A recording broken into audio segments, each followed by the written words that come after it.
A'udzubillahi minasyaitonirrajim. Bismillahirrahmanirrahim. Assalamualaikum warahmatullahi wabarakatuh. Alhamdulillahirabbil alamin wa bihi nasta'in wa ala umuri dunya waddin.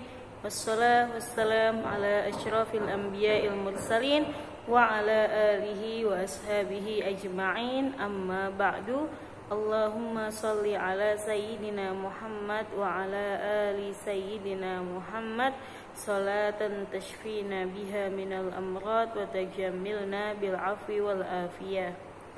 Alhamdulillahi rabbil alamin. Naltaqi marratan ukhra fi hadha ad-dars al-mubarak insyaallah fi darsi fiqhil muamalat wa khasatan min kitab at-taqrirat as-sadida fil masail al-mufidah amma yata'allaqu bil muamalah maliyah khasatan wa fi babil fiqhi amatan. Ya, alhamdulillah pada hari ini kita bisa belajar bersama kembali di dalam pelajaran fikih muamalah. Ya, sebelum belajar mari kita bersama-sama membaca al-basmalah. Bismillahirrahmanirrahim. Nama itu ta'alluma lillahi ta'ala wa li izalatil jahli wa ihyaiddin. Allahumma astur aiba syekhina anna wa la tudhib barakata ilmihi minna. Amin. Ya, kemarin alhamdulillah kita telah belajar bab wakalah ya. Di bab wakalah ini kita sampai berapa pertemuan? Lebih daripada 2 kali pertemuan ya. Jadi yang kemarin kita bahas di bab wakalah itu ada beberapa permasalahan di dalam wakalah ya. Kemudian ada juga apa saja yang membatalkan wakalah, kemudian dari mulai syarat-syarat rukun, dan kemudian dalil yang menjelaskan tentang wakalah itu sendiri, khususnya di wakalah maliyah ya, atau yang berhubungan dengan harta benda dan jual beli seperti itu. Kemarin masih ingat apa saja yang membatalkan wakalah? Yang membatalkan wakalah salah satunya adalah salah satu pihak memutuskan untuk berpisah atau mengundurkan diri dari akad wakalah tersebut, karena akad wakalah ini merupakan akad jaiz yang tidak mengikat satu sama lain, kecuali di dalam keadaan salah satu pihak tidak boleh memutuskan untuk berpisah jika memang si wakil ini ternyata menghilangkan harta benda yang mewakilkan al-muwakil tersebut ya, karena itu akan merugikan salah satu pihak lainnya, maka tidak boleh berpisah begitu saja. Kemudian di dalam salah satu permasalahan ada juga permasalahan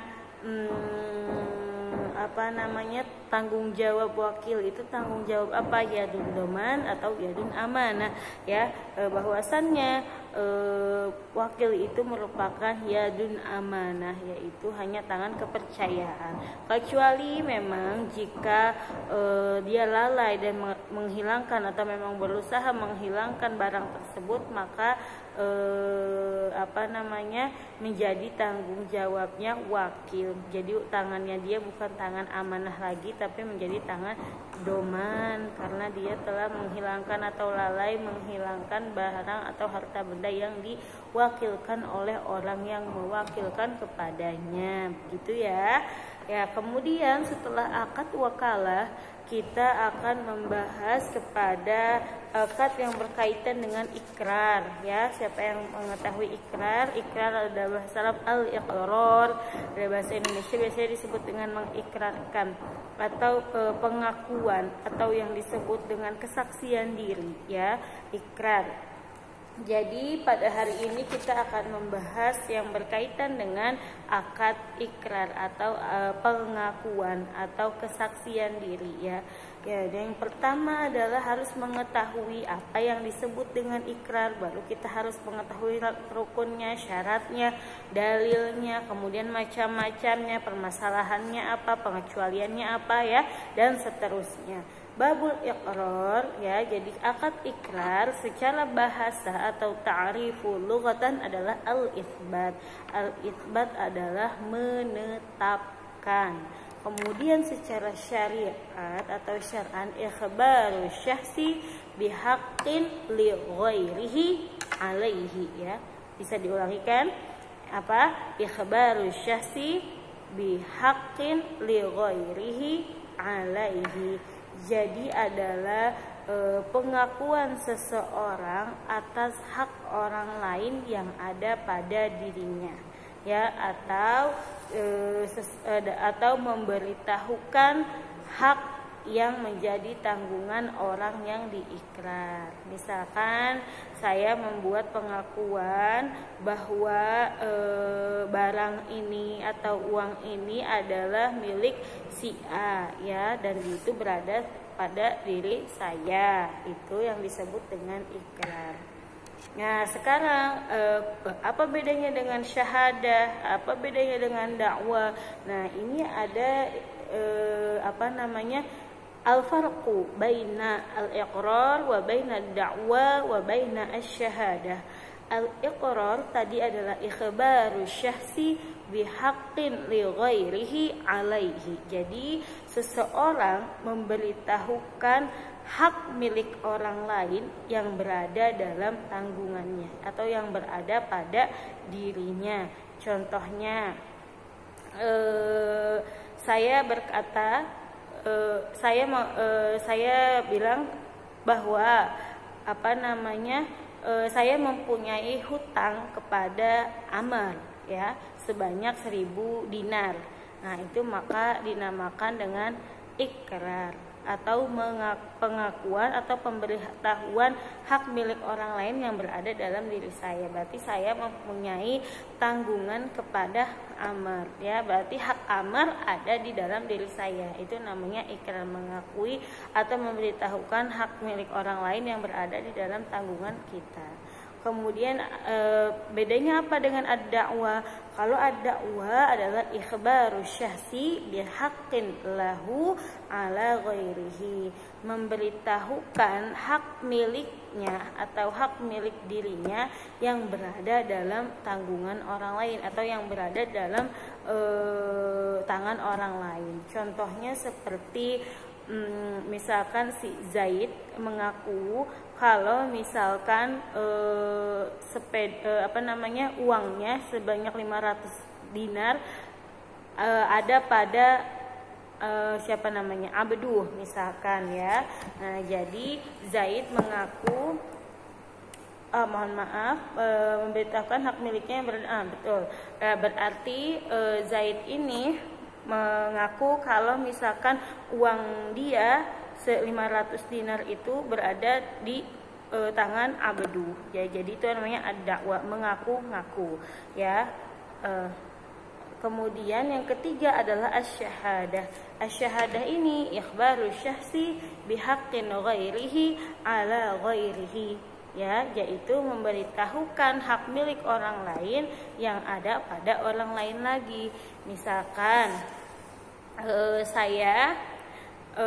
saya bersaksi atau saya mengakui bahwa barang atau uang 500 dinar yang ada pada diri Zaid itu merupakan uangnya si Muhammad, misalkan, ya. Jadi memberitahukan bahwa ada hak orang lain yang berada di orang lain lagi, gitu kan.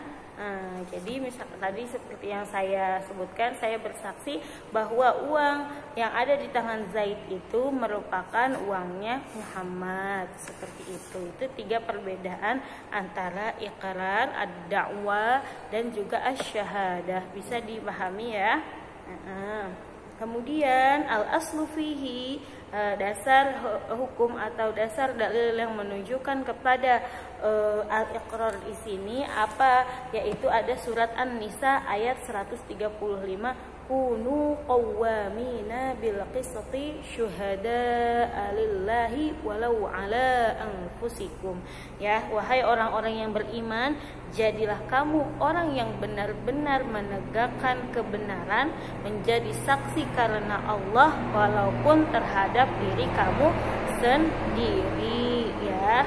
Kemudian dari sabda Rasulullah SAW, "Ughdu ya Unais ila imraati hadza fasalha in i'tarafat farjumha fadhahaba ilaiha fa'tarafat farjamaha."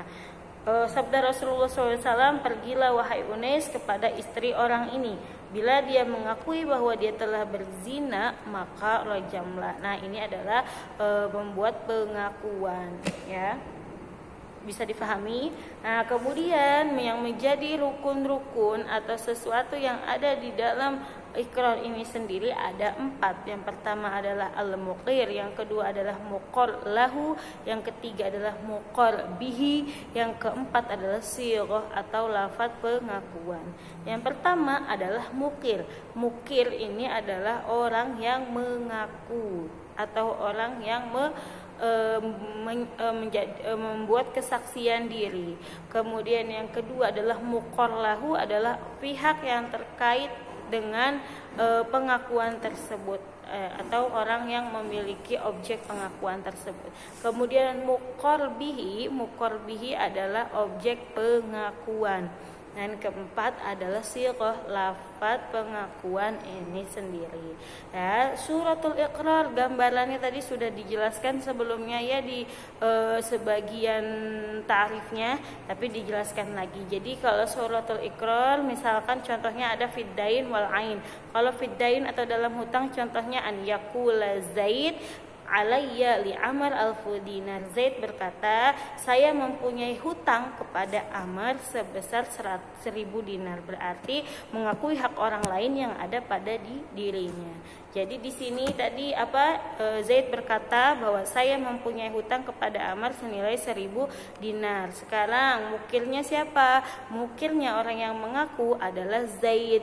Kemudian muqar lahu adalah Amr, orang yang terkait dengan pengakuan tersebut. Kemudian ada muqar bihi. Muqar bihi ini objek pengakuannya ada apa? Ada utang sebesar 1.000 dinar. Kemudian ada juga sighah. Sighah di sini adalah perkataan Zaid tersebut ya, atau lafaz pengakuan tersebut. Kemudian kalau misalkan di dalam barang contohnya adalah an yaqula Zaid hadatsa Bu Amr. Zaid berkata bahwa baju ini adalah milik Amr. Maka Zaid membuat pernyataan atau pengakuan bahwa ada hak milik orang lain yang ada pada dirinya. Seperti itu ya, bisa dipahami bihakim li ghairihi alaihi. Kemudian setelah mengetahui rukunnya ada 4, ada mukir, muqar lahu, muqar bihi, dan sighah, kita harus mengetahui syarat-syarat yang harus dipenuhi oleh keempat rukun tersebut. Syarat-syarat yang pertama adalah syarat yang harus ada atau yang harus dipenuhi oleh mukir. Ada syurutul mukir atau syarat-syarat yang harus ada di dalam orang yang mengaku. Ada 2, yang pertama adalah itlaqut tasarruf dan yang kedua adalah al-ikhtiyar. Yang pertama itlaqut tasarruf, dia mempunyai kecakapan bertransaksi, dia sudah akil baligh dan dia rusydun atau mempunyai kecakapan dalam beragama atau bertransaksi dalam mengelola hartanya, dan dia dapat membedakan mana yang baik dan mana yang buruk, seperti itu. Dan dia laisa mahjurun ala safah, bukan orang yang dicegah atau dicekal karena kebodohannya. Nah, kemudian yang kedua adalah al-ikhtiyar. Orang yang mengaku ini adalah al-ikhtiyar, mempunyai hak pilih atau atas kemauannya sendiri. Walaisa mukrah, dan bukan terpaksa mengakui atau dipaksa mengakui. Nah, tetapi ada kecualinya, kecuali jika dipaksanya itu supaya dia jujur, maka sah. Kemudian yang kedua adalah rukun yang kedua adalah muqar lahu, pihak yang berkaitan dengan pengakuan. Ada syaratnya, ada 3. Yang pertama, yang kedua tadi adalah syurutul muqar lahu. Yang pertama adalah kaunuhu muayyanan nau'at ta'yin, yaitu dia harus jelas ya, orang yang berkaitan dengan pengakuan itu memang jelas dan dia ada pernyataan dan pengakuan bahwa hak miliknya itu milik dia. An yakuna ahlan listihqaq, an yakuna ahlan listihqaqil muqar bihi wa li sihhati isnadihi ilaihi. Nah, kemudian memiliki ahliyah atau kemampuan bahwa memang objek pengakuannya ini adalah miliknya, atau dia memiliki kemampuan atau kecakapan bahwa dia adalah pemilik objek pengakuan tersebut. Kemudian syarat pihak yang berkaitan dengan pengakuan ini adalah ada mutakdzibihi lil mukir, dia tidak mengingkari atau tidak tidak berbohong atas pengakuan dari orang yang mengaku, ya, bahwa barang tersebut adalah haknya atau sesuatu atau hutang tersebut adalah miliknya. Kemudian syurutul muqar bihi, syarat objek pengakuan. Seperti yang dicontoh tadi adalah syarat yang harus dipenuhi oleh hutang yang berupa 1000 dinar. Contohnya adalah al-layakuna milkan lil muqir hinal iqrar, bahwa objek pengakuan ini bukanlah miliknya orang yang mengaku. Dengan kata lain, bahwa barang tersebut adalah miliknya orang yang berkaitan dengan pengakuan atau miliknya muqar lahu. Karena ikrar ini bukan menghilangkan kepemilikan. Jadi ketika mukir mengakui, ya, berarti dia bukan menghilangkan kepemilikan, tetapi dia memberitahukan bahwa sesuatu itu milik orang lain, bukan miliknya. Bisa difahami? Kemudian syarat yang kedua adalah muqar bihi biadil mukir walau malan. Jadi adalah barang atau objek pengakuannya tersebut berada di tangan orang yang mengaku, meskipun secara fisik ataupun secara hukum, sehingga dapat diserahkan kepada orang yang bersangkutan. Kemudian syartus sigha atau syarat yang harus ada di dalam lafaz pelafalan adalah lafdzun yushiru bil iltizam, berupa lafaz yang jelas atau yang menunjukkan secara uraf atau secara kebiasaan bahwa itu merupakan ikrar atau lafaz kesaksian diri atau lafaz pengakuan. Wallahu a'lam bishawab, ya. Jadi ini baru beberapa pembahasan, sedikit pembahasan dari bab ikrar. Selebihnya akan kita bahas keesokan hari insyaallah apabila Allah mengizinkan, ya. Cukup sampai di sini. Wallahu taala a'la wa a'lam bishawab. Jangan lupa videonya dikumpulkan nanti malam, dan jangan lupa selalu dicatat apa yang sudah kita pelajari bersama. Jazakumullah ala husnil ihtimam. Nafa'anallah bi ulumi masyayikhna fid dharaini amin. Wassalamualaikum warahmatullahi wabarakatuh.